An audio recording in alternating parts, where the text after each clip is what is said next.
మేఘాలయలో జరిగిన ఘటన ప్రతి ఒక్కరిని కూడా కలిచివేస్తుందని చెప్పొచ్చు. కాళ్ళపారాని ఆరక ముందే భర్తని అతి కిరాతకంగా చంపిన భార్య ఇప్పుడు మొత్తం కూడా హాట్ టాపిక్గా మారిందని చెప్పొచ్చు. కేవలం ఒక ప్రియుడు మోజులో పడి తల్లిదండ్రులకి కూడా చెప్పకుండా, అంటే పెళ్ళికి ముందే నాకు ఇష్టం లేదు అని చెప్పకుండా పెళ్లి తర్వాత భర్తని నమ్మించి హనీమూన్ కంటూ తీసుకువెళ్ళి అతి కిరాతకంగా కిరాయి గూండాలను పెట్టి మరి చంపిన ఘటన ప్రతి ఒక్కరికి కూడా కంటతడి చెప్పిస్తుందని చెప్పొచ్చు.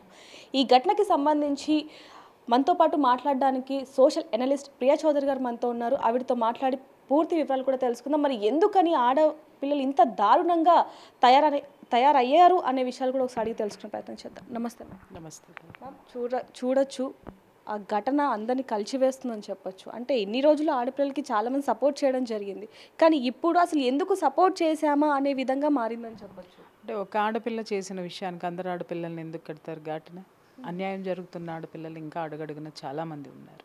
కాకపోతే సంఘటన జరిగింది కాబట్టి ఇప్పుడు మగవాడికి అన్యాయం జరిగితే ఆడవాళ్ళందరూ చెడ్డవాళ్ళు, ఆడదానికి అన్యాయం జరిగితే మగాళ్ళందరూ చెడ్డవాళ్ళు, ఇలాంటి ట్రేడ్ మార్కులు ఇవ్వద్దని నేను ఎప్పటి నుంచో మొత్తుకుంటున్నా. ఇది person to person, issue to issue ఉన్నటువంటి స్థితి.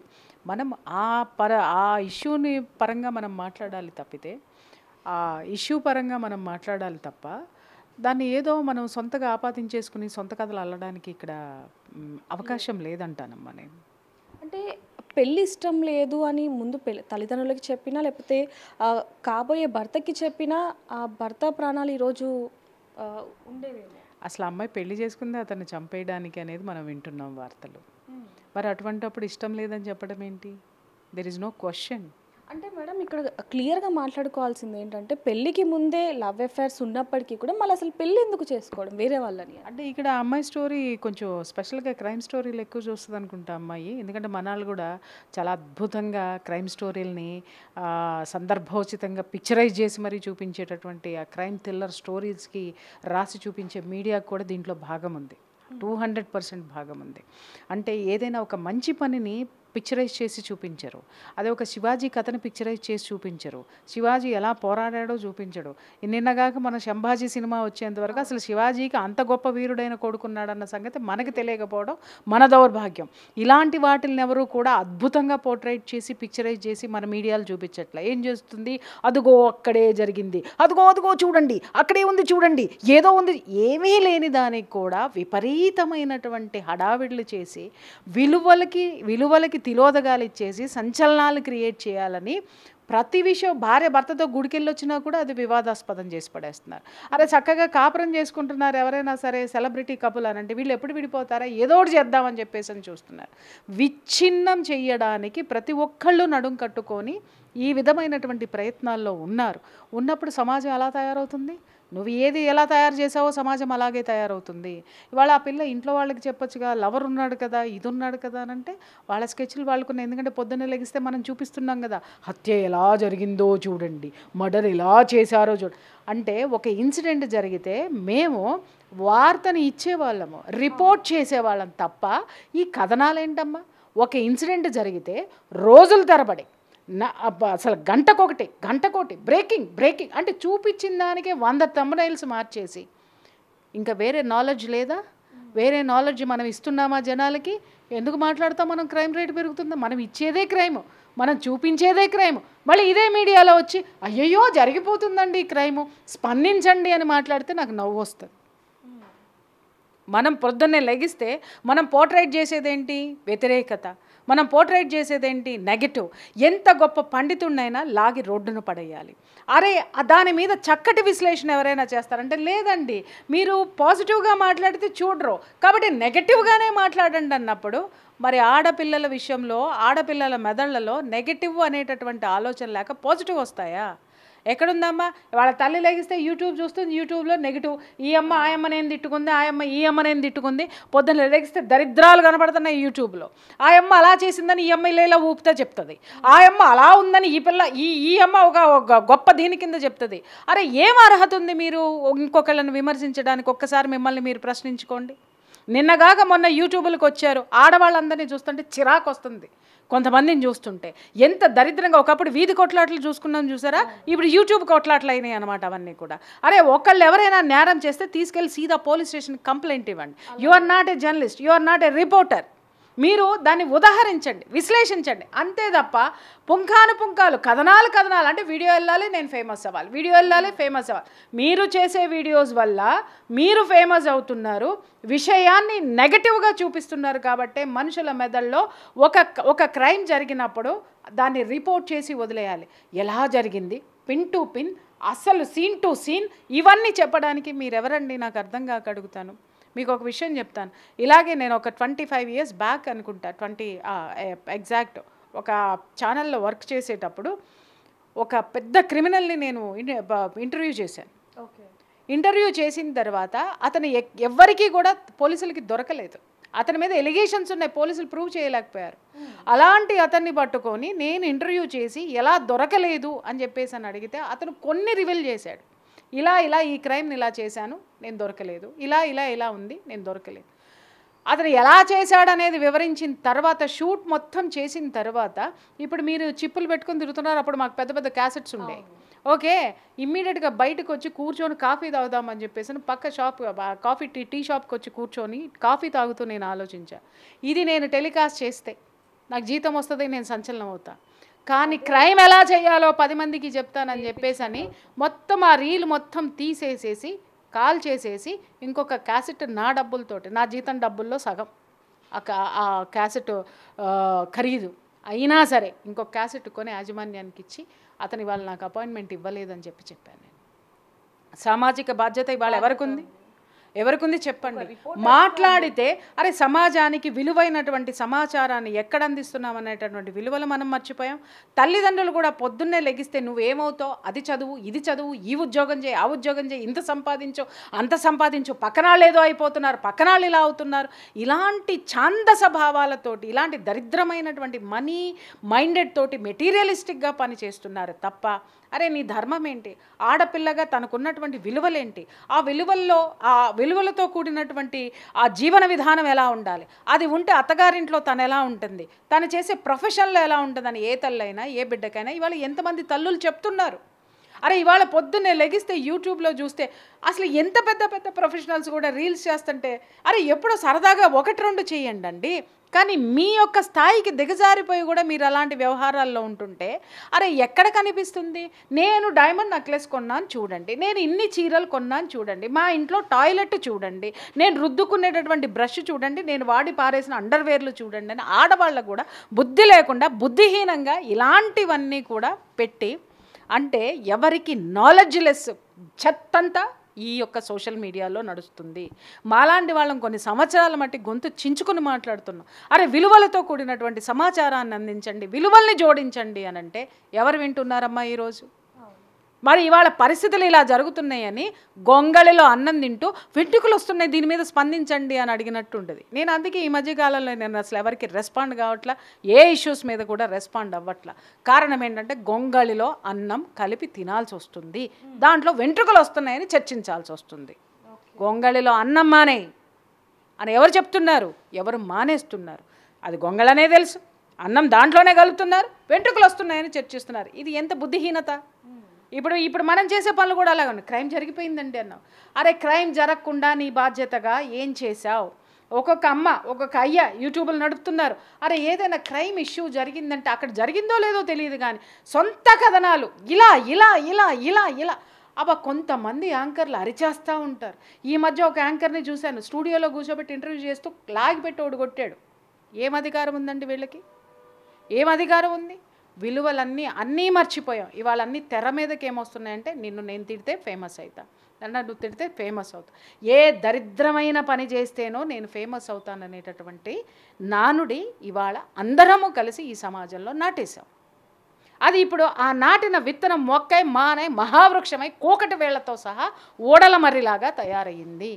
ఇప్పుడు దీన్ని ఛేదించాల్సినటువంటి అవసరం ఎవరికి ఉంది? మళ్ళీ మీడియాకే ఉంది. సమాజానికి ఒక దిశ నిర్దేశం చేయాల్సినటువంటి బాధ్యత మనందరి మీద కూడా ఉంది. ఆడపిల్లకి లేదా లవర్లు ఉండరా, ఉంటే పెళ్ళెందుకు చేసుకోవాలంటే ఆ అమ్మాయి చేసుకుందే చంపడానికి, చేసుకుందే ఆ లవర్ని ఈ అబ్బాయిని చంపేసే ఆ లవర్ని చేసుకుంటాను. కాకపోతే ఇక్కడ ప్రతి ఒక్కళ్ళు ఆలోచించాల్సింది ఏంటంటే, మీ దిక్కుమాలిన వీడియోలు చూసి, దిక్కుమాలిన క్రైమ్ స్టోరీలు చూసి మేము చాలా గొప్పగా సక్సెస్ అవుతామని చెప్పేసి అని ఎవరైతే వెళ్తారో చట్టం అంత తేలిగ్గా లేదు. మీరు కళ్ళు మూసుకున్నారేమో కానీ చట్టం కళ్ళు మూసుకోలేదు. ఎవరికైనా వర్తిస్తుంది ఇది. ఈరోజు మనల్ని ఏమనట్లేదు, మనకేం కావట్లేదని గొంతులు జించుకొని అరుస్తున్నారు చూసారా, వాళ్ళందరికీ కూడా నేను చెప్తున్నాను, సమాజం పట్ల మీకున్న బాధ్యత ఏమిటి? మంచి చేస్తున్నామండి, మా వల్ల జనం బాగుపడుతున్నారండి అంటున్నారు. ఎంత శాతం జనం బాగుపడుతున్నారు? 1% మీ వల్ల జనం బాగుపడితే 1%ని చూపించి 99% మీరు క్రైమ్నే ఈ సమాజానికి చూపిస్తున్నారు. ఇది ఎంతవరకు సమంజసం?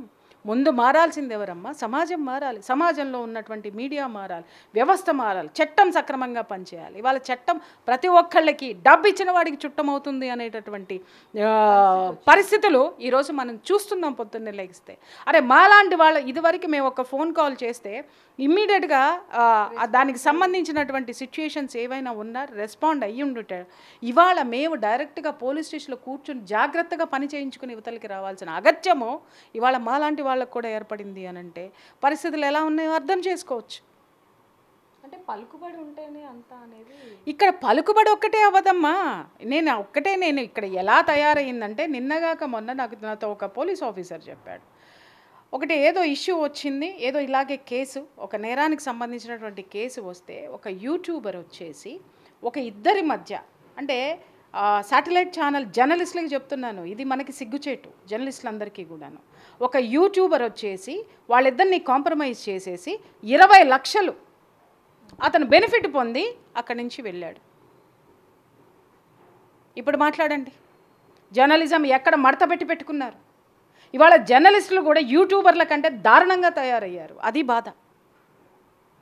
అరే వ్యవస్థ గురించి తెలీదు, సమాజం గురించి తెలీదు, అరిచి గోలపెట్టి లేనిదాన్ని ఉన్నదన్నట్టుగా క్రియేట్ చేసి ఉన్నదాన్ని మూసివేసి చట్టం కానీ మీడియా కానీ మూత పెట్టుకొని కూర్చుంటే జరిగేటటువంటి వ్యవహారాలు, నేరాలు జడలు విప్పుకుంటాయి. ఇలాగే ఒక ఆడపిల్ల అంత ధైర్యం చేసిందంటే ఆ ధైర్యం ఎవరిచ్చారు? వ్యవస్థ ఇచ్చిందమ్మా.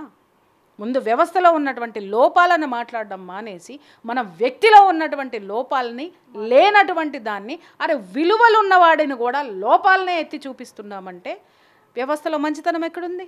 ఆ అమ్మాయికి భయం ఎందుకు ఉంటుంది? అరే ఎవడైనా ఇలాగే బతికేస్తున్నాడు రా, ఏం పోయింది, పోతే జైలుకి పోతానేమో, 3 నెలల తర్వాత బయటకు వస్తా, వాడిని పెళ్లి చేసుకుంటా.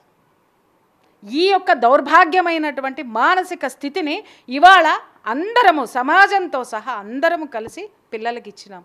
మరి వాళ్ళు అలా బిహేవ్ చేయక ఇంకెలా బిహేవ్ చేస్తారమ్మా? ఆ పిల్లని ఆ పరిస్థితుల చుట్టూ డ్రోన్ చేయడానికి ఆ పిల్లని ఇంటర్వ్యూ చేయండి, చెప్తుంది. ఏ ఆలోచన ఎలా వచ్చిందో చెప్పండి. ఆ లవర్ని చూడండి ఎట్లున్నాడు, వాడు వాన్ చేసుకునేటట్టున్నాడు, కడుపులో తిప్పుతుంది నాకైతే. మరి దీన్ని చూసినా కూడా నాకు అట్లనే తిప్పుతుంది. మరి ఇది అంటే వాడి చావుకి, ఎంకి పెళ్ళి శుభ చావుకి వచ్చింది అన్నట్టుగా వాడి చావుకి తదినం పెట్టుకొని వాడు ఆ పిల్లని పెళ్లి చేసుకున్నాడు అని అనిపించింది. ఏమనాలి మనం? ఎంత జాగ్రత్తగా అమ్మాయి స్కెచ్ చేసి ఉంటున్నట్టయితే ఆ పిల్లాన్ని పెళ్లి చేసుకోవడానికి. ఆడపిల్లలకి నేను చెప్తున్నాను, ఇలాంటి దిక్కుమాలినటువంటి పనులకి మీరు స్కెచ్లేసి దరిద్రమైనటువంటి జీవితాలని జైలు పాలు చేసుకునే కంటే మీ మేధో సంపత్తిని సమాజానికి ఉపయోగించండి, మంచి కోసం ఉపయోగించండి. అంత అద్భుతమైనటువంటి మేధో సంపత్తిని సమాజానికి మంచి చేయడానికి ఉపయోగిస్తే, అమ్మా ఆఫ్టర్ ఆల్ డబ్బు కోసం వాడిని చంపావు, సెక్స్ కోసం ఇంకొకరిని చూసుకున్నావు. ఆడదానికి జీవితంలో రెండే చూస్తున్నారు, సెక్స్, డబ్బు. ఒక్కటే చెప్తున్నా, అది కొంతకాలమే మీకు పనిచేస్తుంది. దానికోసం మీరు చేయకూడనటువంటి పనులు చేస్తున్నారు. వ్యభిచారి కంటే హీనంగా తయారయ్యేటటువంటి ఈ పరిస్థితులు ఏవైతే ఉన్నాయో మిమ్మల్ని నడి రోడ్డు మీద పెట్టి భయంకరమైనటువంటి సిచ్యుయేషన్లోకి తోసేస్తాయి పరిస్థితులు. ఆడపిల్లలు ఏమనుకుంటున్నారు? కొంచెం కూడా బుర్ర, బుద్ధి, జ్ఞానం లేకుండా ప్రవర్తిస్తున్నారు. ఒకడా లవరు, ఒక్కొక్క దానికి 4 ఉంటారా? ఒకరిని పెళ్లి చేసుకుంటుంది, ఆఫీసులో ఇంకొకరితో ఉంటుందా? చస్తున్నాను రోజు ఈ కేసులు వినలేక. దౌర్భాగ్యం అనే అనిపిస్తుంది. ఎలాంటి పరిస్థితుల్లో సమాజం తయారైంది. ఆడపిల్లకి వాళ్ళ ఆర్థిక స్వేచ్ఛనిచ్చి బయటికి పంపించింది. అమ్మా ఒకప్పుడు ఆడపిల్ల పుట్టింది అంటే వంశంలో వడ్ల గింజేసి చంపేవాళ్ళు, తెలుసా మీకు? అరే ఆడపిల్ల కడుపులో ఉందంటే స్కానింగ్ తీయించి ఆ ఆడపిల్లని పిండంగా ఉన్నప్పుడే చిదిమవతల పారేసేవారు. అలాంటి ఆడపిల్లల గురించి ఎంతమంది మహిళా మూర్తులు ఎంతమంది ఫైట్ చేస్తేనో, ఎన్ని విప్లవాలు నడిస్తేనో, ఎంత పోరాటాలు జరిగితేనో ఈరోజు మీరు గడప దాటి దేనికోసం పోరాడారు?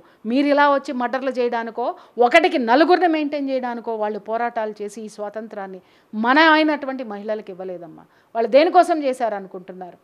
ఆడదానికి కట్నం, వరకట్నపు చావులు ఎన్నున్నాయో మీకు తెలుసా?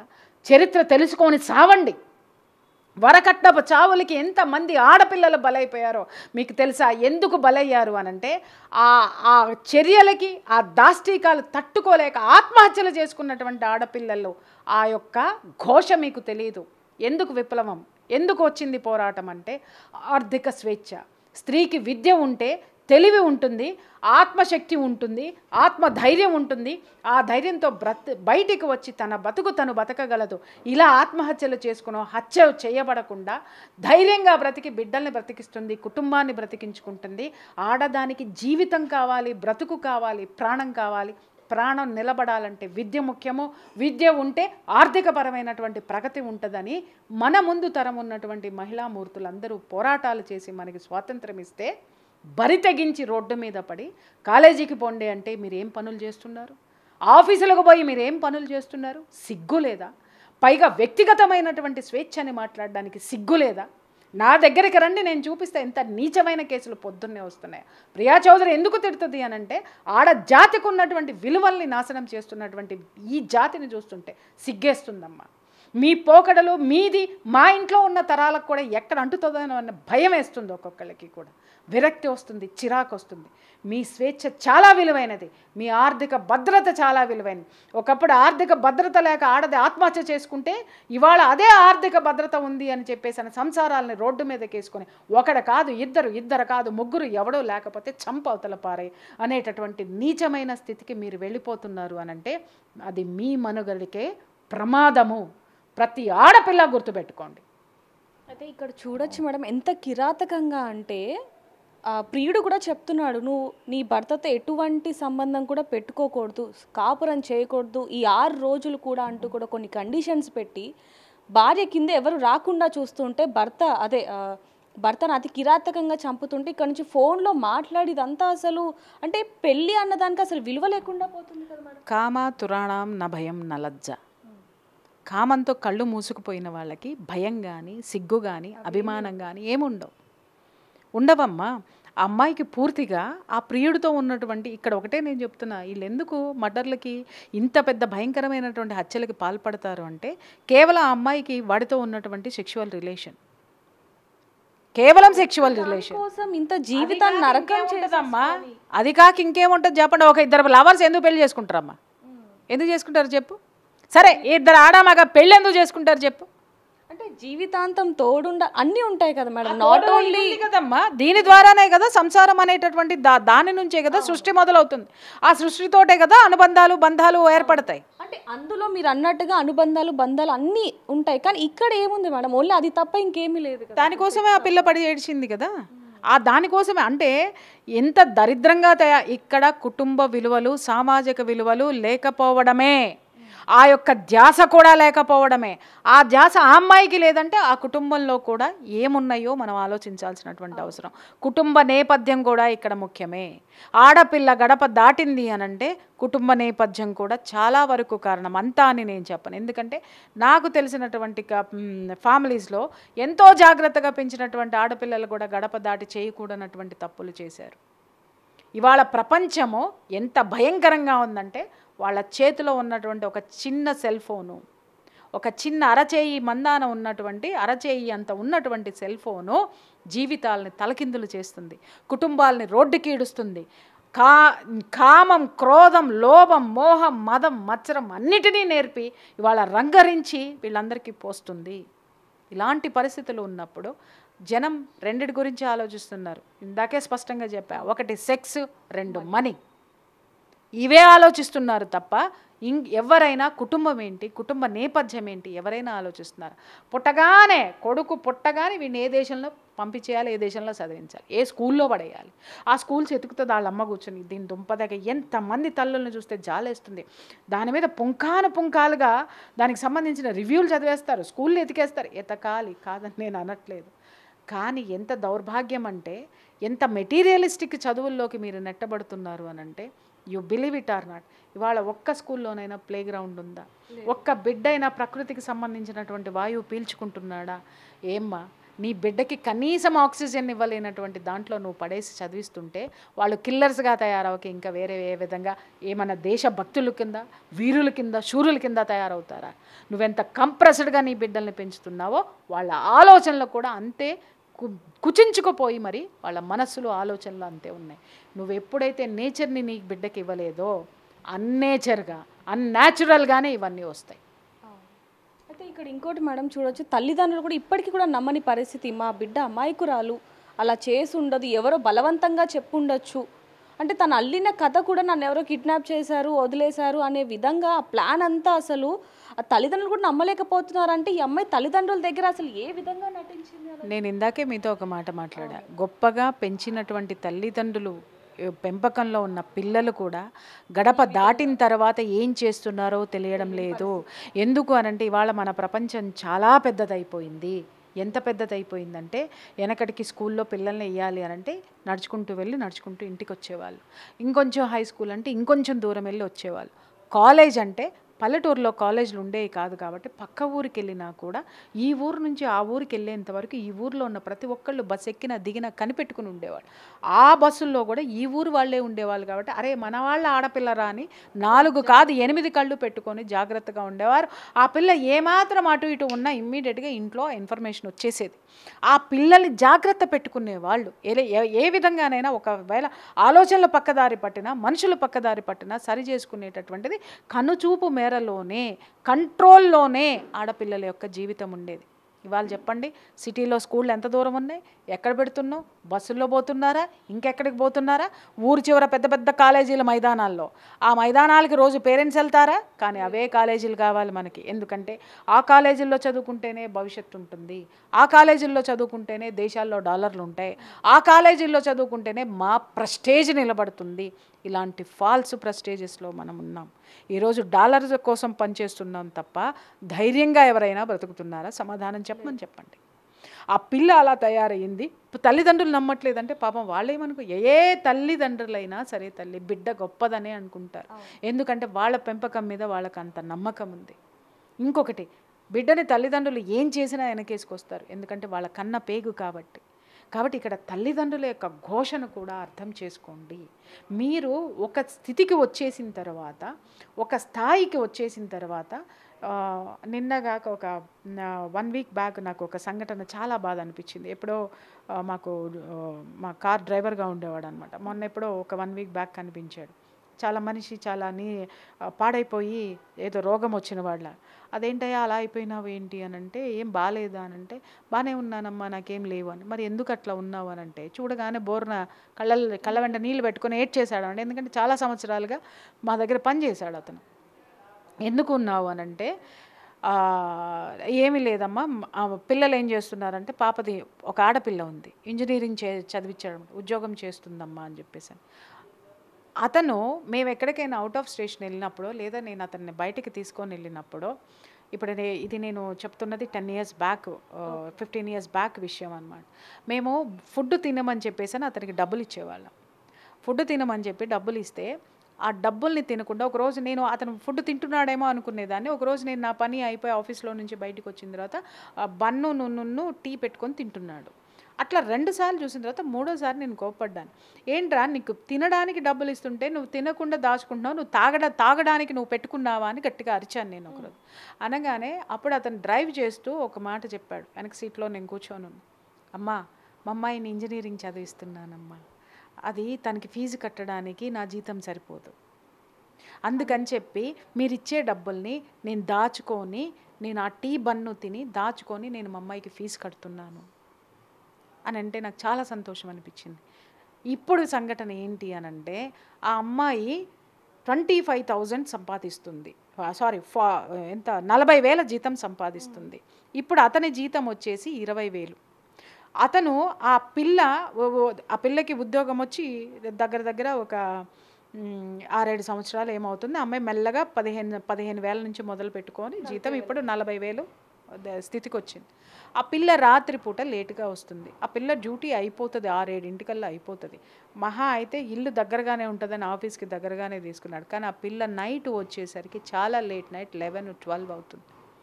ఎందుకు లేటుగా వస్తున్నావు అని అడిగితే నువ్వెవడు నన్ను అడగడానికి అని మాట్లాడింది. కష్టపడి పెంచినాడమ్మా మీ నాన్న అని వాళ్ళ అమ్మ చెబితే అమ్మాయి అన్న మాట ఏంటో తెలుసా, ఎంత ఖర్చు అయిందో చెప్పు, నేను పడేస్తా ఇచ్చేస్తా అంటే మర్యాదగానే ఉంటుంది. పడేస్తా. ఆఫ్టర్ ఆల్ నువ్వు సంపాదించేది 18,000, నేను సంపాదించేది 45,000. ఇది ఈరోజు ఉన్నటువంటి ఆడపిల్లల ఆర్థికపరమైనటువంటి బరి తెగించిన స్వేచ్ఛ. తీరా చూస్తే అమ్మాయి వేరే కమ్యూనిటీ వాడిని ప్రేమించి పెళ్లి చేసుకొని ఇంట్లో నుంచి వెళ్ళిపోయింది. వెళ్ళిపోవడం వల్ల అతనేమి ఇది అవ్వలేదు. వెళ్ళిపోయిన తర్వాత వెరీ 6 monthsలో డివోర్స్ తీసేసుకుంది. వాడు నచ్చలా, వాడు పనికి మాలినాడు, వాడు వెధవ, వాడు ఇది. ఎందుకంటే తండ్రి చెప్పాడు, నువ్వెవడివి, నీ డబ్బు నీకు బారేస్తానంది. ఇంట్లో నుంచి వెళ్ళిపోయింది, బట్టలు సర్దుకొని పెళ్లి చేసేసుకుంది. 6 నెలలకల్లా ఇంటికి రాలేదు, పేయింగ్ గెస్ట్గా ఉంది. ఎందుకమ్మా ఇంటికి రా అని చెప్పి తండ్రి వెళ్ళి అడిగితేను, నాకు నీ దగ్గర ఉండాల్సిన అవసరం లేదు, నేను వెనక్కి వచ్చానంటే నేను ఓడిపోయానని ఒప్పుకోవాల్సి వస్తుంది, నేను ఇక్కడే ఉంటాను. విడాకులు ఇచ్చిన కూతుర్ని చూడలేక, ఆ అమ్మాయి జీవితాన్ని చూడలేక ఈ తండ్రి పడేటటువంటి మానసిక వేదన ఎలా ఉంటుంది ఆలోచించండి. ఇలాంటి ఆడపిల్లలు ఎంతమంది ఉన్నారో గుండెల మీద చేసుకొని చెప్పండి, లేరని. ఎన్ని కేసులు చూస్తున్నామమ్మ పొద్దున్నే లెగిస్తే. బాధేస్తుంది. అరే వీళ్ళకి విద్యనిచ్చి అవకాశాలనిచ్చి ఇంత స్వేచ్ఛనిస్తే ఆ స్వేచ్ఛ పురోగతికి వెళ్ళాల్సింది తిరోగమనం వైపు నడుస్తుంది అనేటటువంటిదే బాధ. ఇక్కడ కూడా ఈ అమ్మాయిని కూడా వాళ్ళు ఎంత అల్లారు ముద్దుగా పెంచుకొని ఉండొచ్చు మేడం. ఒక్కగానొక ఆడపిల్లని ఎన్నో ఆశలతో పెళ్లి చేసి పంపిస్తారు. 1 సంవత్సరంలో పాప పుడతారు, ఆనందంగా ఉంటారు అనుకున్న సమయంలో హనీమూన్ కానీ వెళ్ళి ఇంత దారుణంగా ఇచ్చేయడం అనేది అసలు. ఇప్పుడు ఒక మాట చెప్తున్నాను తల్లి, ఆడపిల్లలకి, ఇప్పుడు ఉన్నటువంటి ఆడపిల్లలకి వాళ్ళు ఏమనుకుంటారు అని అంటే మాకు అంతా తెలుసు అనుకుంటారు. ఏం తెలుసు అంటే గూగుల్ చేతిలో ఉంది కాబట్టి మేము అన్నీ తెలుసుకుంటాం, తెలుసుకోబోతాం కూడా. మీరెవరు మాకు చెప్పడానికి? కొత్తగా ఏం మాట్లాడుతున్నారు అనంటే, మీ చిన్నప్పుడు కంప్యూటర్ ఉందా, మీ చిన్నప్పుడు గూగుల్ ఉందా, మీ చిన్నప్పుడు ఇది ఉందా, మీ చిన్నప్పుడు అది ఉందా అని మాట్లాడుతున్నారు. మా చిన్నప్పుడు విలువలు ఉన్నాయి, ఆ విలువలతోటే మిమ్మల్ని పెంచి పెద్ద చేశాం. ఇవాళ మీరు ₹1,00,000 సంపాదిస్తున్నారేమో, కానీ మీ బిడ్డలకి సఫిషియెంట్ టైం ఇవ్వలేకపోయారు.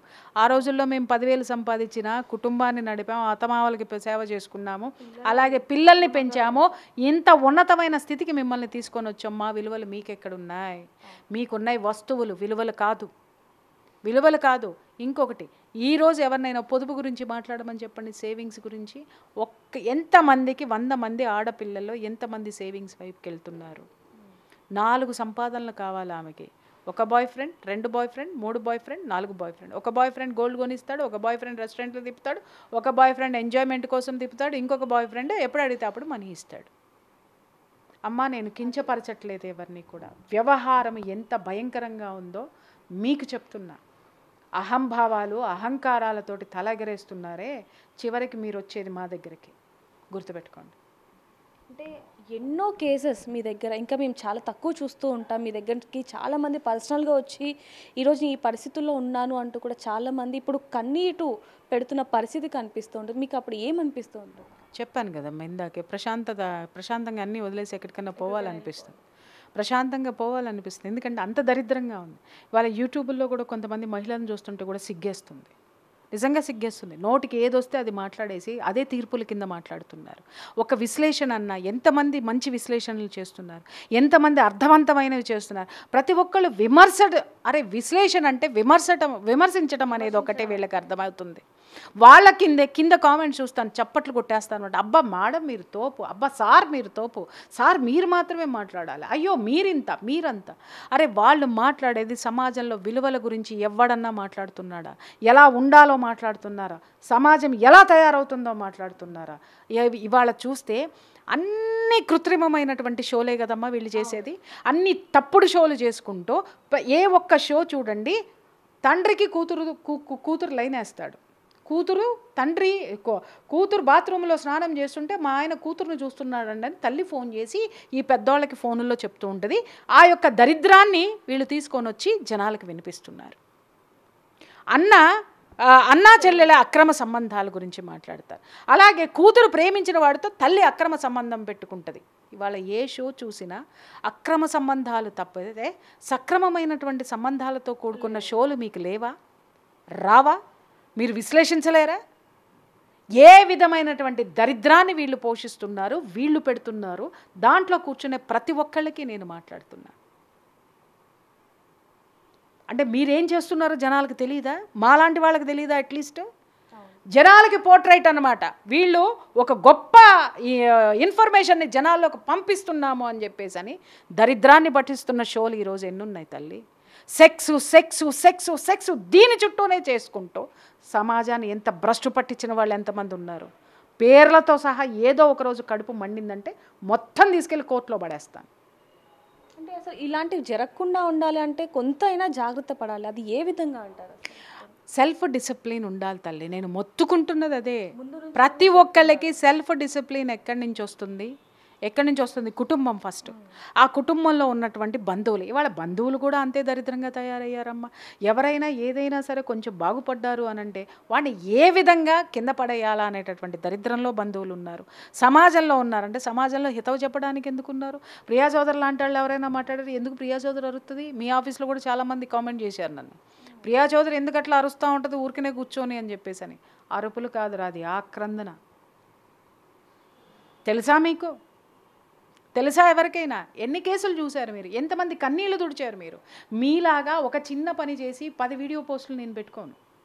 నా దగ్గరికి ఎంతమంది వస్తున్నారో, ఎంతమందిని నేను సరిచేసి పంపిస్తున్నానో, సరి చెయ్యలేనటువంటి కేసులకి ఎంత బాధపడుతున్నానో నాకు మాత్రమే తెలుసు. అది ఆక్రందన, అరుపులు కాదు. అవే అరుపులైతే ఈ పాటికి ప్రియా చౌదరి తట్టాబుట్టా చదువుకుని ఎప్పుడో వెళ్ళిపోయేదమ్మా. ఇంతకాలం ఈ యొక్క ఇండస్ట్రీ నుంచి నేను బయటికి వెళ్ళిపోయా. ఎందుకున్నది? ఎందుకు ఆలోచించరు? Why don't you think other side of the coin also? అరే ఎంతసేపు ఊర్లు, టూర్లు, ప్యాకేజ్లు. ఇవాళ కొంతమంది యూట్యూబర్ని చూస్తుంటే చెప్పు తీసుకొని కొట్టాలనిపిస్తుంది ఆడవాళ్ళని. ఒంటి మీద బయట ఉండదమ్మా, బయట ఉండదా? ఇంత ఎక్స్పోజింగ్లమ్మా, ఇంత ఎక్స్పోజింగ్లు చేసుకుంటూ సమాజాన్ని భ్రష్టు పట్టిస్తూ ఉంటే ఒక పెద్ద మనిషి ఎవరో అడుగుతుంది, మేము ఎక్స్పోజింగ్లు చేస్తున్నామని చెప్పేసి అని మమ్మల్ని మాట్లాడుతున్నారు. 3 ఏళ్ల పిల్లని, 2 ఏళ్ల పిల్లని, 6 నెలల పిల్లని చేస్తున్నారు, వీళ్ళనేం చెయ్యాలని. దరిద్రపు దాన నేను చెప్తున్నాను విను. నీలాంటి వాళ్ళు పైటలు తీసేసి ఇంతింత గుడ్డలేసుకుని చూపించేది, వాడు రాత్రిపూట వాటిని చూసి చూసి చూసి నీలాంటిది దొరక్క ఆ పక్కన నోరు లేనటువంటి వాళ్ళు ఎవరు దొరుకుతారా అని చూస్తే ఈ పసిపిల్లలు ఆ క్షణానికి బలవుతున్నారే. దరిద్రపు దాన గుర్తుపెట్టుకో. అండర్స్టాండ్? ఎందుకు తిడుతున్నాను అనంటే బుద్ధి మీకు చెప్పాలి, మీకు చెప్పాలి కాబట్టే మాట్లాడుతున్నాను. ఇలాంటి వ్యాఖ్యలు ఆడపిల్లల నుంచి వింటే చెప్పు తీసుకుని పట పట పట కొట్టాలనిపిస్తుంది. ఎవరమ్మా? ఒక ఆడది ఏదైనా మాట్లాడితే సపోర్ట్ చేసే ఆడవాళ్ళు ఎంతమంది ఉన్నారో చెప్పు. తిరిగి విమర్శించేటటువంటి ఆడ జాతే ఇక్కడ ఎక్కువ కనిపిస్తున్నప్పుడు మరి ఆడవాళ్ళు ఇలా ఎలా తయారవుతారు? మీరు అన్నట్టుగా అంటే ఇంతకు ముందు చూసుకుంటే క్రైమ్ రేట్ ఎక్కువ ఉండేది కాదు, కానీ ఇప్పుడు మనం మీర్పేట్ ఘటన కూడా చూసుకోవచ్చు మేడం. అంటే సొంత భార్యని కుక్కర్లో ఉడికించిన ఘటన. అతను ఒక ఆర్మీ పర్సన్ అయినప్పటికీ కూడా గూగుల్లో సెర్చ్ చేసి మరి వీడియోలు చూసి నా భార్యని ఎలా చంపాలి, చంపితే ఏ విధంగా దొరకకుండా ఉండాలి అనేది కూడా మనం చూసాం. అంటే ఈ రోజుల్లో యూట్యూబ్లో, గూగుల్లో ఏదైనా సెర్చ్ చేస్తే దొరికేస్తుంది అనేది మాత్రం ప్రతి ఒక్కరికి తెలిసిందే. ఇప్పుడు తను కూడా నేను ఎలా నా భర్తని చంపాక ఎలా దొరకకూడదు అనేది కూడా ముందు నుంచి అన్ని మాట్లాడుకొని ఈ విధంగా చేసిందంటే అసలు ఈ టెక్నాలజీ పెరిగి ఎందుకు అనిపించేలా తయారైందని. ఇప్పుడు టెక్నాలజీ ఏమని చెబుతుంది? నేను దరిద్రురాల్ని, నేను దరిద్రాన్నే చూపిస్తా, ఆ దరిద్రాన్ని నువ్వు చూసావనుకో లోపల ఉంటావు, ఊచలు లెక్క పెడతావు అని చెప్తుంది గూగుల్. అర్థమైందా? ఇవన్నీ గూగుల్లో చూసి చేసినయే కదా, నేరాలు ఘోరాలన్నీ వాటిల్లో చూసినయే కదా, ఈ దిక్కుమాలని యూట్యూబ్లో చూసి నేర్చుకున్నాయే కదా. యూట్యూబ్లో కూర్చున్న కొంతమంది మహిళామణులు మాట్లాడిన మాటలకి ఇన్స్పైర్ అయ్యి అతి స్వేచ్ఛలకు పోయి విపరీతమైనటువంటి స్వేచ్ఛలో మొన్న ఎవరితో ఒకరితో కూర్చొని మాట్లాడుతుంది.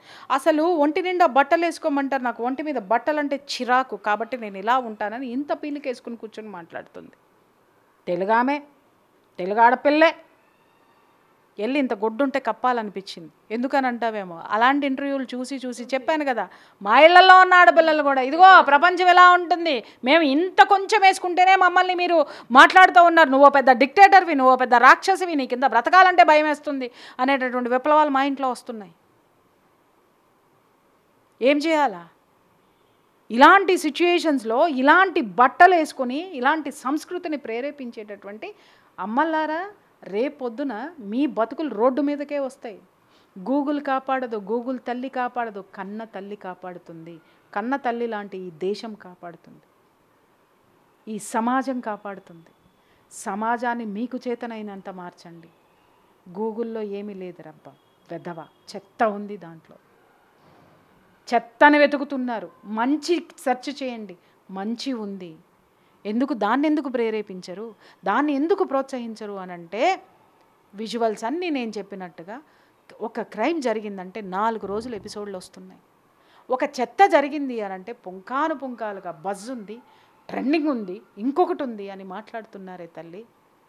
మనం బ్రతకాలని దాహం వేస్తుందని రక్తం తాగుతామా? లేదు, నీళ్ళే తాగాలి. రక్తం ఇవాళ అదే జరుగుతుంది కదా, నువ్వు తాగుతున్నావు, ఇస్తున్నావు. దయచేసి సామాజిక స్పృహ, సామాజిక బాధ్యత ప్రతి ఒక్కళ్ళ మీద ఉన్న రోజున ఎవరైనా సరే నన్ను వచ్చి ఈ నేరం జరిగింది మేడం, దీని మీద స్పందించండి అని అడగండి. అప్పటి వరకు అడగండి. ఇక్కడ ఇంకోటి మేడం చూసుకుంటే, పెళ్ళి కాని ఆడపిల్లకి ప్రైవసీయే, పెళ్ళైన ఆడపిల్లకి ప్రైవసీయే. ఇక్కడ ఈ హత్య జరగడానికి కారణం కూడా ప్రైవసీయే అని చెప్పొచ్చు. ఎందుకంటే పెళ్ళైన తర్వాత ఒక అమ్మాయి సీక్రెట్గా పక్కకెళ్ళి ఫోన్ మాట్లాడుతుంది అంటే అసలు ఏం జరుగుతుంది, అంత ప్రైవసీ అసలు ఎందుకు అనేది కూడా తల్లిదండ్రులు మరి అంటే చూసుకోవట్లేదా, హస్బెండ్ చూసుకోవట్లేదా? అసలు మీరు ఇందాక చెప్పినట్టు తల్లిదండ్రుల నుంచి కూడా ఇది రావాలి. మరి ఒక్క విషయం చెప్తున్నానమ్మా, తల్లిదండ్రులు ఎంతవరకైనా పోరాడతారు తల్లి. ఈ దిక్కుమాలిన స్కూల్లో వచ్చిన తర్వాత, ఈ కరోనా వచ్చిన తర్వాత ఎల్కేజీ వాడికి కూడా సెల్ ఫోన్ ఇచ్చారు, ఓకే, ట్యాబ్లు ఇచ్చేశారు, కంప్యూటర్లు ఇచ్చేశారు. వాడు కంప్యూటర్లో ఏం చూస్తాడు? ఎవడైనా ఏం చూస్తాడు? నువ్వు చదువమ్మా అని ఒక లైన్ పెట్టి 10 సార్లు చదవమంటే వాడికి బోరు కొడుతుంది. పోనీ మీరు ఇచ్చేటటువంటి సెల్ ఫోన్ల్లోనో, మీరు ఇచ్చేటటువంటి ట్యాబుల్లోనో, మీరు ఇచ్చేటటువంటి కంప్యూటర్లోనో ఎడ్యుకేషన్ మాత్రమే ఉంటుందనే గ్యారంటీ ఈ దొంగనా కొడుకులు ఇచ్చారా? ఇవ్వలేదు. కేవలము వాళ్ళ స్వార్థం కోసము, ఎక్కడ కూర్చున్నా వాడి వ్యాపారం నడవటం కోసము దీన్ని వాడుకున్నాడు. పిల్లలు దేనికి వాడుకున్నారు? వాళ్ళ ఎంటర్టైన్మెంట్కి వాడుకున్నారు. ఆ ఎంటర్టైన్మెంట్ని గూగులే దేనికి వాడింది? ఎంటర్టైన్మెంట్ ఇవ్వడానికి. దరిద్రమైనటువంటి చెత్త వేసిన ఈ గూగుల్ని చెప్పుతో కొట్టద్దా? ఈ ఇంటర్నెట్ని చెప్పుతో కొట్టద్దా? ఎవరిని ఎంతమంది ఉన్నారు? పాపం తలా పిడికెడు. ఎంతమంది బాధ్యత దీంట్లో లేదమ్మా? ఎందుకున్నాయి క్రైమ్ స్టోరీలు, ఎందుకున్నాయి గూగుల్లో? తీసి అవతల పడే. వాడికి బాధ్యత ఉందా? వాడికి లేదు. క్రైమ్ స్టోరీలు పెట్టినాడికి బాధ్యత ఉందా? లేదు. దాంట్లో ఎన్ని బూతు వీడియోలు ఉన్నాయి, ఆ పోర్న్ సైట్స్ ఉన్నాయి, వాటిని ఎందుకు భారత ప్రభుత్వం ఇప్పటికీ వాటి మీద ఎందుకు చర్యలు తీసుకోలేదు? ఎందుకు మన దేశంలో వస్తున్నాయి? చైనా బోండి, ఇంకో దేశం బోండి, ఇంకా కొన్ని దేశాలు ఉన్నాయి. ఇవన్నీ ఉన్నాయా? వాడికి సంబంధించింది మాత్రమే వాడి దాంట్లోకి రావాలి. ఎందుకు? వాడంత డిక్టేటర్గా ఉన్నాడు. వాడి కోసం, వాడి గురించి వాడు ఆలోచించుకున్నా ఇక్కడ ఉన్నటువంటి ప్రతి ఒక్క తల్లి, తండ్రి, సనాతన ధర్మమో, క్రిస్టియన్నో, ముస్లిమో, ఎవరైనా తల్లిదండ్రులే, ఎవరైనా బిడ్డల భవిష్యత్తే. అది ఆలోచించాల్సినటువంటి అవసరం ఉంది ఈరోజు. అది మానేసుకుని, అరే మొన్న ఒక తెవతో చెప్తుంది, నాకు పిచ్చి కోపం వచ్చింది, మా వాడికి సెల్ ఫోన్ కొనిచ్చేసానక్క, అసలు వాడికి నేను షాక్ అయినా. సెల్ ఫోన్ లేటెస్ట్ది ఏదో ఏందది 21 22 ఐఫోన్ ఏమొచ్చింది, ఏ దరిద్రం వచ్చింది ఏమో, ఎన్నో సీరియస్ దరిద్రం చచ్చిందో, అది కొనిచ్చేసా. 1,25,000 అయింది. వాడు 4th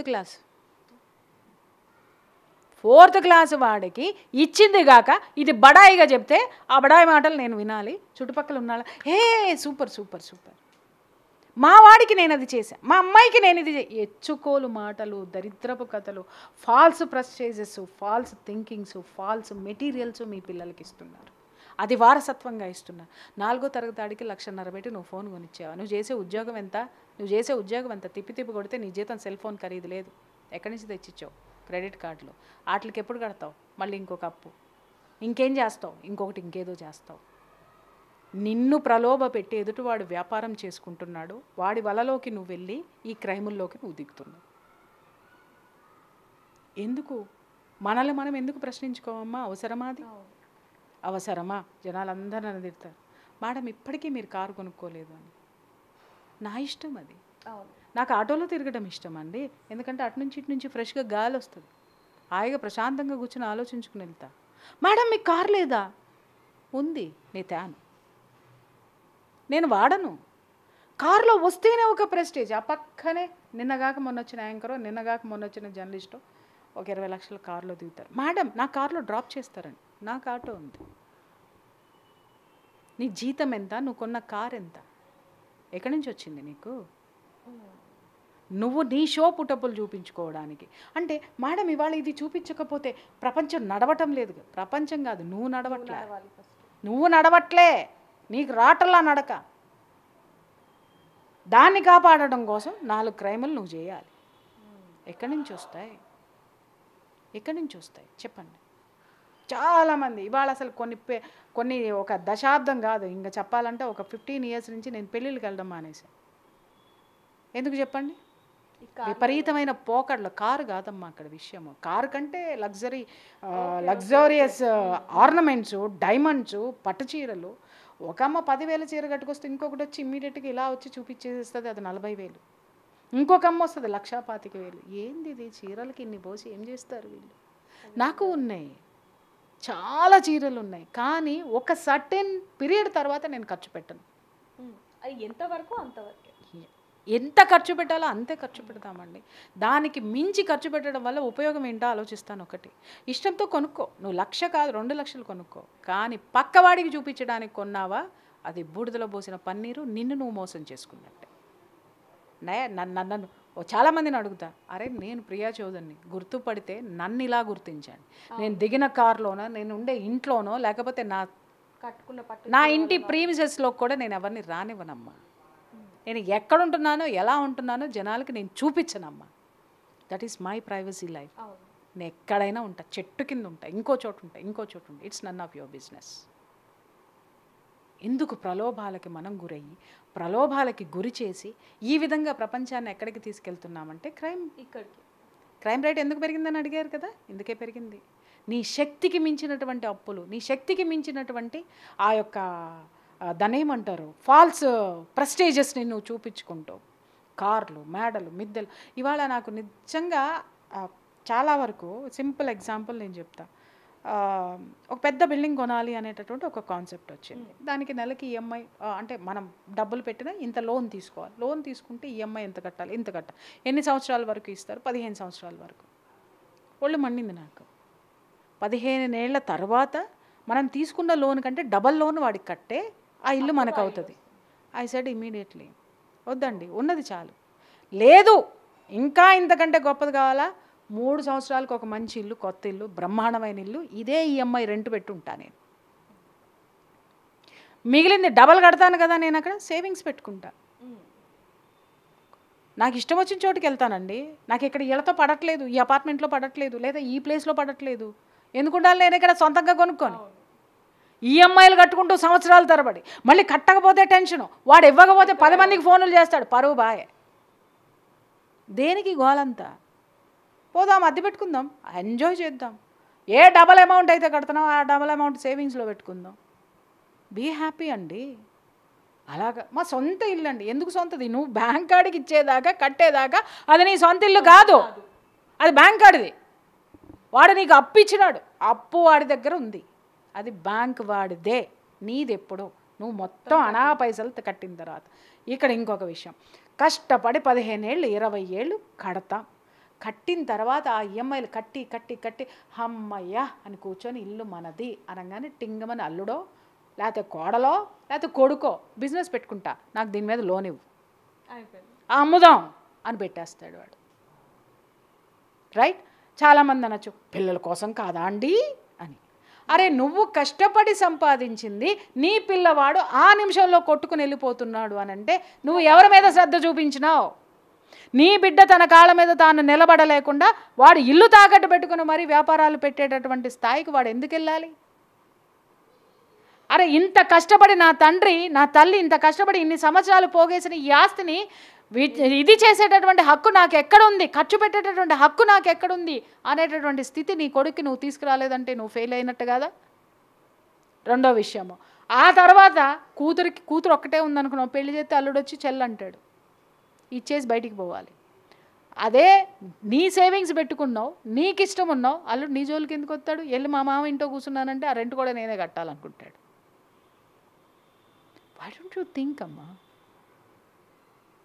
falls prestiges, false thinkings ఇవాళ చూస్తుంటే ఒక్కొక్క ఫ్లాట్ 3 కోట్లు, 10 కోట్లు, 15 కోట్లు. నాకు నోరు తెరిచి చూస్తున్నాను నేను. ఇన్ని కోట్లు ఏంటిది? ఇల్లేనా? వేసుకునే కోట ఏం చేస్తారు ఆ ఇంట్లో ఉండి? అర్థం కాని విషయం అమ్మా. అరే పోనీ అదంతా సొంత సొమ్ములా? బ్యాంకులు ఇచ్చేస్తున్నాయి కాబట్టి వెళ్తున్నారు. కానీ పిచ్చోళ్ళారా, నాకు ఎంతోమంది పేరెంట్స్ నా దగ్గర పడినటువంటి బాధతో నేను రియలైజ్ అయ్యా. అది కూడా చెప్తున్నాను కదా. చాలామంది అంటారు, మేడం కష్టపడి మా బిడ్డల్ని చదివించి ఒక ఇల్లు బ్యాంకులో లోన్ తీసుకుని లోన్లు కట్టి పిల్లలు ఒక స్థాయికి వచ్చి ఇలా ఇంట్లో కూర్చోగానే ఇమ్మీడియట్గా షుగర్, బీపీ, కిడ్నీ ఫెయిల్యూర్, ఇంకొకటి. మేడం ఏ ఇల్లు అయితే మేము సంపాదించి పెట్టామో ఆ ఇంట్లో కూర్చున్న మాకు ఏ చదువులు అయితే కష్టపడి మా పిల్లలు చదివి సంపాదిస్తున్నారో వాళ్ళ సంపాదనలో సగభాగము మా రోగాలకి ఖర్చు పెట్టడమే సరిపోతుంది. ఏం సాధించావు నువ్వు? ఏమీ లేదు. సెల్ఫ్ డిసిప్లిన్ అంటే ఏంటి? నాకు ఎంత ఆదాయం వస్తుంది, నేను ఎంత ఖర్చు పెడుతున్నాను, నాకు అవసరమైనవేంటి, నాకు అనవసరమైనవేంటి అనేటటువంటి ఒక పద్ధతిని ఈ మధ్య కొన్ని కొత్త క్లాసులు వస్తున్నాయండి. అరే ఈ లిమిటెడ్ థాట్స్లో మీరు ఉండకండి, బయటకు వచ్చి పెద్దగా ఆలోచించండి అని. Yes, think big. ఆ పెద్దగా ఆలోచనలో పెద్ద శక్తి, నీకు తగినంత శక్తి నీలో ఉందా, ఆ శక్తిని ఏ విధంగా పెంచుకుంటున్నావు అనే క్లాస్ ఎవడెవడం. ఊహించేసుకోండి, కోట్లు వచ్చి పడిపోతాయి. ఊహించేయండి, పలానా వచ్చి పడిపోతాయి. ఊహిస్తే ఎవడకు, నేను ఊహిస్తున్నా సమాజం బాగుండాలని నేను పుట్టినప్పటి నుంచి ఊహిస్తున్నా. క్రైమ్ రేటు పెరుగుతూ పోతుంది కానీ ఎందుకు తగ్గలేదమ్మా? నా ఎనర్జీ సరిపోవట్లా, నన్ను మించి కోరుకుంటున్నా. నేను ఒక్కదాన్నే పనిచేస్తే కుదరదు, నాలాగా 100 మంది పనిచేస్తే కుదరదు. 140 కోట్లలో ఇంకా 139 కోట్ల 900 మంది కూడా పనిచేయాలి. అప్పుడే ఇదంతా కూడా ఆబ్వియస్. ఎన్ని మాట్లాడుకున్నా తల్లి, ఒకటే నేను చెప్తున్నాను, ఇవాళ సనాతన ధర్మం అనేటటువంటిది పూర్తిగా మృగ్యమైపోయింది. ఎవరు ఎన్ని మాట్లాడుకున్నా ఎన్ని చెప్పినా కాల్డ్ సెక్యులర్లు ఉంటే వాళ్ళని దేశం నుంచి తరిమేయమంటా నేనైతే మాత్రం. ఎప్పుడైతే మన ధర్మం నుంచి మనం బయటికి వచ్చామో కుటుంబ విలువలు పోయినాయి, ఒంటి మీద ఉన్న వలువలు విడిచేసి తిరుగుతున్నాం మనం. అంటే మేడం చివరిగా అంటే చట్టం మీద కూడా నమ్మకం లేకుండా పోతుందా ఈ జనాలకి? ఎందుకంటే ఇంత పెద్ద క్రైమ్ చేశాక పోలీసులు అంటే టెక్నాలజీ పెరిగింది, ఏ విధంగా అయినా సరే దొంగల్ని లేకపోతే దోషులని పట్టుకునే అన్నీ ఇప్పుడు వచ్చాయి. అలాంటిది అంత చిన్నగా లేకపోతే ఎవరికి తెలియకుండా అది ఎలక పిల్లనో బల్లి పిల్లనో కాదు కదా మేడం, ఒక మనిషిని చంపడం అనేది చాలా పెద్ద క్రైమ్. అలాంటి చంపేసి నేను తప్పించేసుకొని నా ప్రియుడితో నేను హ్యాపీగా ఉంటాను అనేది ఎంత ఫూలిష్నెస్ అనేది. అసలు చట్టం మీద గౌరవం లేకుండా పోతుంది. మీకు ఒక విషయం చెప్తున్నాను, అసలు వీళ్ళు సమాజంతో లేరని ముందే చెప్పాను నేను. గూగుల్లో ఉన్నారు, గూగుల్లో విహరిస్తున్నారు. అర్థమైందమ్మా? గురకలు పెట్టుకుంటూ గూగుల్లో విహరిస్తున్నారు, గూగుల్ కబుర్లు చెప్పుకుంటున్నారు, గూగుల్ మాత హెల్ప్ తీసుకుంటున్నారు. కాబట్టి గూగుల్ మాతే వీళ్ళని పట్టించి ఇస్తుంది. సెల్ ఫోన్ టవర్సే కదా వాళ్ళు వదిలిపెట్టిన దాన్ని బట్టే కదా అదే గూగుల్ మాత ఈ పని కూడా చేస్తుంది అనేటటువంటి అవేర్నెస్ వీళ్ళల్లో తీసుకొద్దాం, అట్లీస్ట్ బాగుపడతారేమో.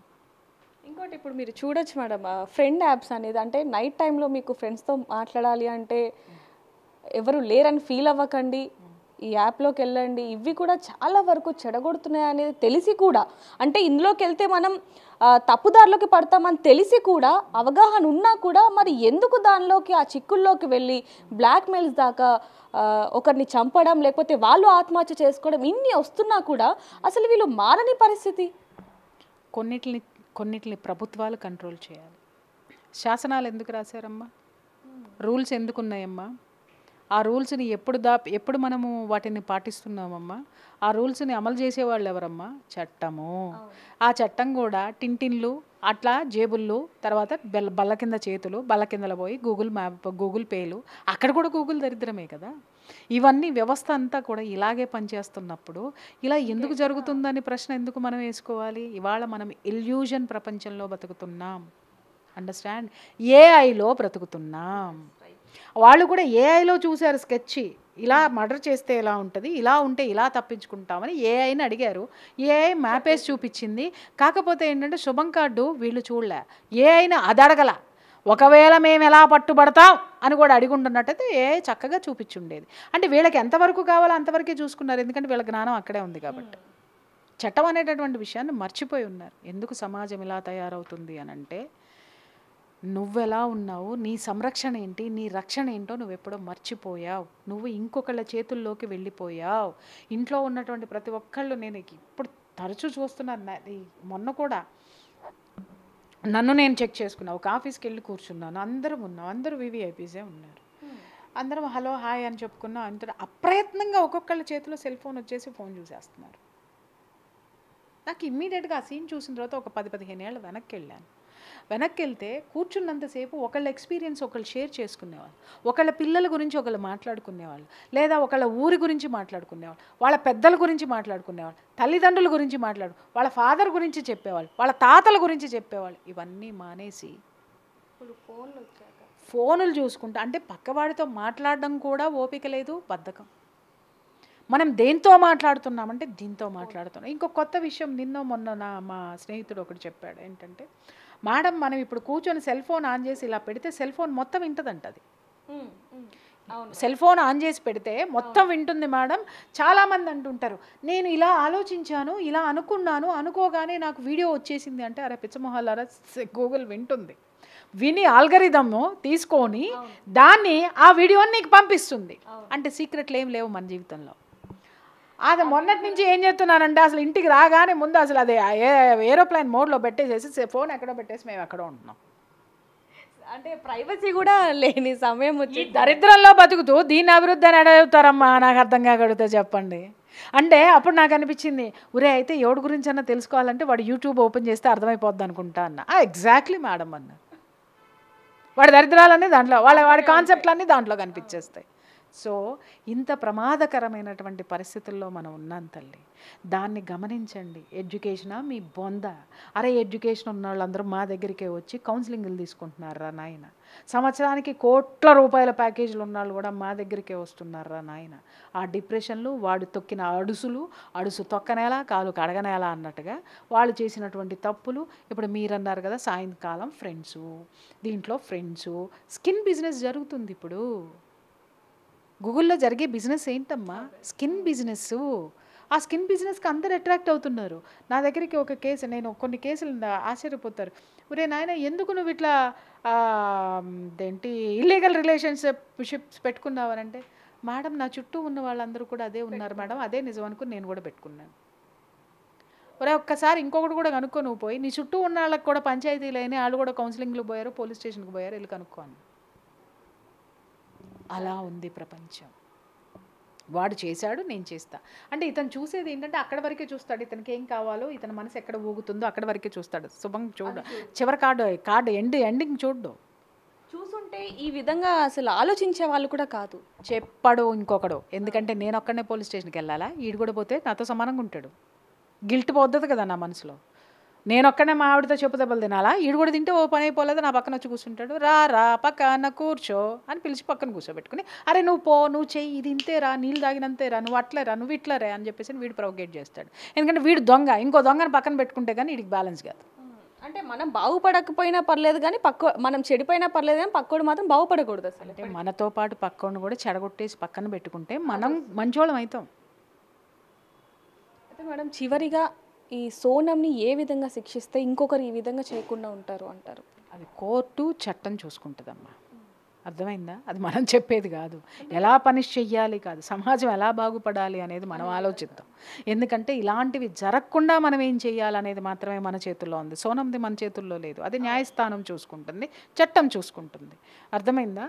అరే మన మీడియాలో మన పాత్ర ఎంత, ఒక జర్నలిస్ట్గా నా పాత్ర ఎంత, ఒక యాంకర్గా నా పాత్ర ఎంత, ఒక ఫ్యామిలీ కౌన్సిలర్గా నా పాత్ర ఏంటి, ఒక మదర్గా నా పాత్ర ఏంటి, ఎవరికి వాళ్ళం ఒక్కసారి ప్రశ్నించుకుని, ఈ ప్రమాదం నా ఇంట్లోకి రేపు పొద్దున వస్తే నేను ఫేస్ చేయాలి చేయాల్సినటువంటి పరిస్థితులు ఉన్నాయి కాబట్టి నేను నాతో పాటు నా పక్కవాడిని కూడా బాగు చేద్దాము. చాలామంది నాతో మేడం పక్కవాడి విషయంలో కలుగజేసుకోవడం అన్నంత బుద్ధి తక్కువ రెండోది లేదు మేడం అని మాట్లాడతారు. ఇది ఒక ఫ్యాషన్ స్లోగన్ కింద మారిపోయింది. అంటే నేను బద్ధకంగా కూర్చుంటా, నా వల్ల కాదు. అరే నువ్వు ఓడిపోయావు, కానీ నీ బలం ఏంటో నువ్వెందుకు తెలుసుకోవట్లేదు? ఇప్పుడు నన్ను మాట్లాడతారు, ప్రియా చౌదరి ఎందుకు అరుస్తావు, ప్రియా చౌదరి ఇట్లా ఎందుకు చేస్తుంది, ప్రియా చౌదరి ఎన్నో మాట్లాడతారు. తల్లి, నా పందాన్ని నేను మార్చుకున్నానా? లేదు. పోనీ ఎవరితోనైనా నేను ఏమైనా ఫేస్ చేశానా? ఎందుకని ఫేస్ చేయలేదు? నా సిద్ధాంతాన్ని పర్ఫెక్ట్గా జనాల దగ్గరికి తీసుకెళ్తాను. తప్పులు జరిగితే సరి చేసుకుని ముందుకెళ్తా, ఆగిపోను. ఈ పోరాటం మీడియాతో కాకపోతే ఇంకో విధంగా ఉంటుంది, ఇంకో విధంగా సమాజానికి మంచి చేస్తుంది, ఇంకో విధంగా నా చుట్టూ ఉన్న సమాజాన్ని ప్రభావితం చేస్తా. ఇది ఒక్కటే నాకు బెడ్ కాదు, ఫుడ్ అండ్ కాదు. ఈ ప్రపంచంలో, ఈ భారతదేశంలో ఎస్పెషల్లీ బ్రతకాలంటే అద్భుతమైనటువంటి మార్గాలు, అద్భుతమైనటువంటి ప్రత్యామ్నాయాలు ఎన్నున్నాయో నేను చెప్పలేను. ఇది ఒక్కటి ఇవాళ ఎలా అయిపోయిందంటే యూట్యూబ్ అనేటటువంటిది ఒక కుటీర పరిశ్రమ. చైనాలో కనుక ఎవడే ప్రతి ఇంట్లో కూర్చొని కనుక చైనా ఉత్పత్తులను చీప్గా కొంటున్నాను చూసావా, అలా చీప్ క్వాలిటీస్తో వచ్చిన వీడియోలన్నీ చేసి పడేసి ఒక సెల్ ఫోన్ని ఎదురుగుండా పెట్టేసుకొని ఇష్టం వచ్చినట్టు నోటుకొచ్చి ఇష్టం వచ్చినట్టు 4 వీడియోలు హిట్ అవ్వంగానే ఒక్కొక్క అమ్మ ఒక్కొక్క అయ్య ఇంకొకళ్ళని తిట్టుకుంటూ, ఇంకొకళ్ళని తప్పొప్పులు ఎత్తుకుంటూ, ఇంకొకళ్ళని రిపోర్ట్ చేసుకుంటూ. You are not giving report అండి. మీ పక్కన యూట్యూబర్ తప్పు చేసినప్పుడు తిన్నగా పోలీస్ స్టేషన్లో మీరు కంప్లైంట్ ఇవ్వచ్చు, మీకు ఆ రైట్ ఉంది. Just go and give a complaint. యూట్యూబ్లో ఎందుకు అరుస్తారు? కంప్లైంట్ ఇచ్చి వచ్చి మీరు హెచ్చరించండి, ఇదిగో ఈ ప్రమాదాలు జరుగుతున్నాయి, ఇదిగో ఇవి జరుగుతున్నాయి, దయచేసి వీళ్ళ మీద నేను కంప్లైంట్ చేశాను, వీళ్ళ బారిన ఎవరైనా పడితే మీరు కూడా వీళ్ళు కంప్లైంట్ చేయండి అమ్మా, ఈ విధంగా ప్రొటెక్షన్ వస్తుందని ఒక్కడు చేయడం, చట్టం దృష్టికి ఎవ్వడెళ్ళడం. వచ్చేసింది ఊరికినే మాటలు కదా, ఆవేశపూర్వకంగా నటించుకుంటూ ఇంకేదో చేసుకుంటూ. చెప్పాను కదా, కొలాయి నీళ్ళ దగ్గర తగులాటలన్నీ ఇవాళ మనం వీడియోల్లో చూస్తున్నాం. ప్రతి ఒక్కళ్ళు మాట్లాడేది ఏంటంటే సమాజం నా వల్ల బాగుపడుతుంది, నేను సమాజాన్ని ప్రభావితం చేస్తే మరి ఇట్టెందుకు తగలండి? ప్రతి ఒక్కడు నేను అభివృద్ధి పదంలోనే నడుస్తున్నాను కదా, నడిపిస్తున్నాను. ప్రతి ఒక్కడు మాస్టరే, నేర్చుకునే స్టూడెంట్ లేడే. అందరు పల్లకి ఎక్కాలనుకుంటారు, మోసేటోడు లేడే. అది ఇక్కడ వచ్చిన తిప్పలు ఏంటంటే ప్రతి ఒక్కడు కూడా సేట్ననే అనుకుంటాడు, కానీ సేటుకు ఉండవలసినటువంటి క్వాలిటీస్ ఏవి? నీ పైన ఇంకొకడు ఉన్నాడు, వాడి పైన ఇంకొకడు ఉన్నాడు, అది గుర్తుపెట్టుకో. నువ్వు ఒక్కడు కాదు, నువ్వు నీ ముడి కింద ఒకటి వేసుకొని కూర్చొని, ఒక కుర్చీ వేసుకొని కూర్చొని ఆయన సేట్ అంటే కుదరదు. నీ పైన ఇంకొక పెద్ద సేట్ ఉన్నాడు, అతను నీకు దిశ నిర్దేశం చేసే స్థాయిలో ఉన్నాడు. ఆయన వీలైతే కుదరదు, ఆయన పైన ఇంకొకడు ఉన్నాడు. You are not dictator. అరే అందరూ సొసైటీ రిఫార్మర్. నేను ఇలా చేస్తున్నా, నేను అలా చేస్తున్నా, నేను ఇలా ఉన్నా. ఏం చేశారో చూపించండి. కింద కామెంట్స్లో బతికేస్తున్నారు వీళ్ళందరూ. ఇంకొకటి కొత్తగా చూశాను అబ్బాయి ఈ మధ్యకాలంలో, యూట్యూబ్లో కింద అన్నీ పాజిటివే ఉంటాయి, ఒక్కడు కూడా నెగిటివ్ ఉంటుంది. అదేంటో నాకు అర్థం కాలేదమ్మా. పాజిటివే ఉంటుంది, ఒక్కళ్ళు కూడా వీళ్ళని తిట్టరు. అందరూ పొగిడేసి మాలాంటి వాళ్ళం కూడా ఉన్నాం, గుర్తుపెట్టుకోండి. ఎంత గొప్పగా చెప్పినా చివర కింద తెడ్డేసేవాడు, అశుద్ధం వేసేవాడు ఉంటాడు రా భయ్. అది లేకపోతే నువ్వు నడిపే యూట్యూబ్ ఛానల్ ఒక భ్రమలో నడుపుతున్నావు అనేది వాస్తవం. ఆ పాజిటివ్ కామెంట్స్ చెప్పి ఇంకొక 10 మందిని తీసుకురావడం, ఈ పాజిటివ్ కామెంట్స్ మాత్రమే వచ్చే వీడియోస్ అన్ని ఛానల్స్ అన్నిటిని నాకు కొలాబరేషన్ పెట్టమని చెప్పండి, ఎవరు పెట్టరు. నా వీడియోస్ కింద పొగడ్తలే ఉంటాయమ్మా, తిట్లు భయంకరంగా ఉంటాయి. అతి నీచంగా ఎవడన్నా తిడితే వాడిని పట్టుకుని మరీ తంత. ఎందుకు అనంటే ఐఎమ్ రిలేటెడ్ టు సొసైటీ, నేను ఎవరికి వ్యక్తిగతంగా నేను రిలేటెడ్ అయ్యి నేను ఎప్పుడు పని చెయ్యను కూడా. బట్ మీ దాంట్లో ఎందుకుండవు కామెంట్స్?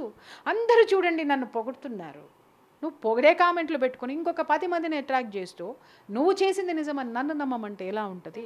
ప్రతి ఒక్కడు లీడర్ కింద బిహేవ్ చేస్తున్నారే, అసలు మీరందరూ లీడర్లు అయితే సమాజం ఇలా ఎందుకుంది? సమాజంలో వచ్చి మీరేం చేస్తున్నారు? నేనేదో చెప్తున్నానండి దానివల్ల సొసైటీ అంటే మీరు మాత్రమే కనుగొన్నారా దాన్ని? ఎంతమంది లేరు అమ్మా. ఇవాళ మా సీనియర్స్ 60 years 70 years ఉన్న సీనియర్స్ వచ్చారు అనంటే మేము ఆ ప్రిన్సెస్లో కూడా కూర్చోం, వాళ్ళు ఉన్నంతసేపు కూడా. ఎందుకు అనంటే వాళ్ళ విద్య పట్ల వాళ్ళ సీనియారిటీ పట్ల మాకున్న గౌరవం. బట్ ఈరోజు నేను చూస్తున్నాను కదా, యాంకర్ కూడా లేవదు మేము వచ్చామంటే. Hi madam, hi. ఈ హాయ్లు మాకు తెలియదా? ఇవి నేర్పండి అమ్మా సమాజానికి. మిమ్మల్ని మీరు పొగిడిచ్చేసుకుని భజనలు చేసుకుని ఏం చేసుకుంటారు? ఆ యూట్యూబ్లో, దిక్కుమాల యూట్యూబ్లో సూక్తులు వద్దు. సూక్తులు సుద్దరులు చెప్పేటోళ్ళు చాలామంది ఉన్నారు, పని చేసేటోళ్ళు లేరు. పని చేయండి. చూడొచ్చు ఈ రోజుల్లో క్రైమ్ రేట్ పెరుగుతుందంటే మూల కారణం అనేది కూడా తెలుస్తుందని చెప్పొచ్చు. దానికి గల కారణం కూడా మీడియా. అంటే సోషల్ మీడియాలో మనం చూడొచ్చు, డిజిటల్ మీడియాలో ఏదైనా క్రైమ్ ఇలా జరిగింది, అలా చేశారు, ఇలా చేశారు, ఇవన్నిటి కూడా ప్రజలు అంటే నెగిటివ్ని ఎక్కువగా తీసుకొని ఇలాంటి క్రైమ్లు చేయడానికి ఎక్కువగా ముందడుగు వేస్తున్నట్టుగా తెలుస్తుందని చెప్పొచ్చు. మరి ఇంకా ముందైనా సరే అంటే ఇందాక మేడం చెప్పినట్టుగా శుభం అంటే ఆ ఎండ్లో ఏం జరుగుతుంది అనేది కూడా ఆ వీడియో చివరి ఒకటి ఉంటుంది కాబట్టి అది చూసి అంటే ఏదైనా చేస్తే నేను ఖచ్చితంగా పడతాను అనేది కూడా ఒక ఆలోచన అనేది ఎవరికైనా వస్తే ఈరోజు ఇలాంటి పరిస్థితి అనేది రాదనేది కూడా తెలుస్తుందని చెప్పొచ్చు. మరిన్ని వివరాల కోసం చూస్తూనే ఉండండి బిగ్ టీవీ. కెమెరామ్యాన్ వంశీతో reporter Devika, Hyderabad. For more videos like this, subscribe Big TV channel.